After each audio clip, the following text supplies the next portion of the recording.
coup, je vais commencer la visite. Alors, on commence par ça. Donc là, c'est les box d'accueil. Ça sert à quoi? C'est quand on n'est pas là. Quand on n'est pas là, la pause de midi par exemple, les gens peuvent nous déposer les animaux dans les box et nous de toute façon on fait plusieurs routines dans la journée pour aller vérifier qu'il n'y a pas des animaux. Typiquement ce matin dans le premier box là il y avait un petit pigeon. À savoir qu'ils sont assez grands quand même, donc ils peuvent contenir des cartons, enfin si les gens veulent déposer les animaux avec les cartons. Donc voilà. Donc ce qui se passe c'est que les gens mettent l'animal, ils remplissent une fiche d'accueil qui est obligatoire pour la législation. Et après, bah, voilà, nous on récupère tout ça. Donc le cadenas, il est là pour éviter justement que l'animal s'échappe en forçant la porte. Ce box-là, il paraît pas comme ça, mais en fait, il peut contenir un chevreuil mâle adulte. Donc c'est un peu notre rôle aussi au niveau du public de rassurer, pour leur dire le box, vous inquiétez pas, l'animal est bien dedans, il va pas subir des conséquences particulières, quoi. La personne qui va prendre les appels, gérer, faire le tri en fait des animaux qui nécessitent une prise en charge de ceux qui n'en nécessitent pas, quoi. Guider les gens sur les premiers conseils, les premiers gestes, comment mettre un animal dans un carton, le mettre en sécurité, comment l'acheminer jusqu'ici et s'ils peuvent pas, vers quelle clinique vétérinaire point relais, puisqu'on est partenaire avec certaines cliniques vétérinaires qui font ça bénévolement pour nous, pour pouvoir déposer l'animal, pour que là après on ait un bénévole rapatrieur qui nous ramène les animaux ici. Ces personnes-là sont aussi chargées de remplir la base de données, puisque c'est obligatoire, ça fait partie de la législation. Donc là, c'est notre salle de préparation. Tout va être stocké là en termes de nourriture. Donc on a un frigo pour les produits carnés, donc les viandes ouvertes ou les pâtés ouvertes, les compotes, les laits, etc.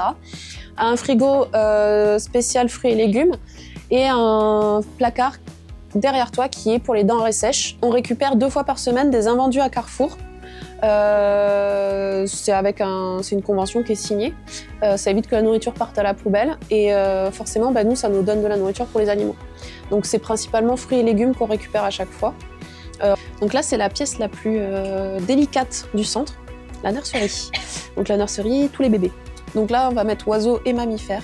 Comme ça, tout le monde est dans la même pièce. Et le but, c'est de les rendre autonomes. Et dès qu'ils sont autonomes en termes de nourriture, enfin qu'ils se nourrissent tout seuls à la gamelle, ils passent dans une autre pièce, justement pour éviter l'imprégnation vers l'humain et donc pouvoir augmenter leurs chances de survie dans la nature et qui commencent à vraiment devenir autonomes parce que si on les surveille en permanence et qu'ils continuent à réclamer, ils vont penser qu'ils vont revenir en arrière, ils vont vouloir reprendre le biberon et en fait ça va pas du tout aller dans le bon cycle des choses, quoi. Alors du coup, ce qui se passe quand on a un individu qui est seul, on va souvent lui mettre un miroir pour qu'il s'identifie à sa propre espèce. Après, nous, dans le futur, ce qu'on essaie de faire, ce qu'on va essayer de faire, c'est de mettre des petits champs pour qu'ils identifient le champ des parents, des adultes, pour pouvoir un petit peu, commencer à identifier les champs dans la nature aussi derrière, savoir à qui ils ont affaire. Je rebondis sur ce que tu disais oiseaux. J'ai oublié de préciser, on prend oiseaux, mammifères, reptiles et amphibiens. On prend vraiment tout, sauf les cerfs et sangliers parce qu'on n'a tout simplement pas les structures adaptées.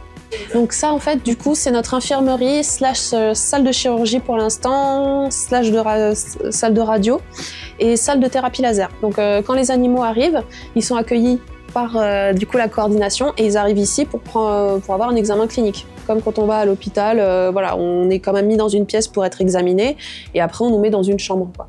Quand un animal a besoin d'une chirurgie, la table elle est faite pour.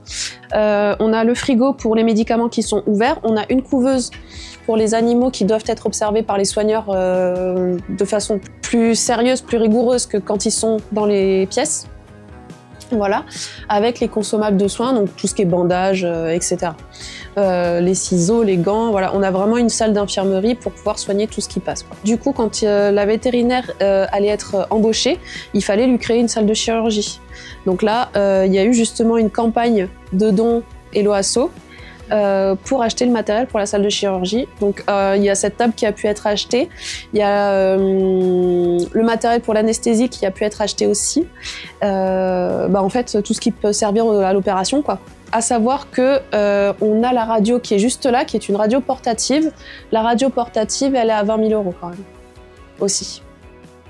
Donc tout ça a pu être quand même acquis grâce aux dons qui ont été faits sur Eloasso. Et Keops Technologies aussi.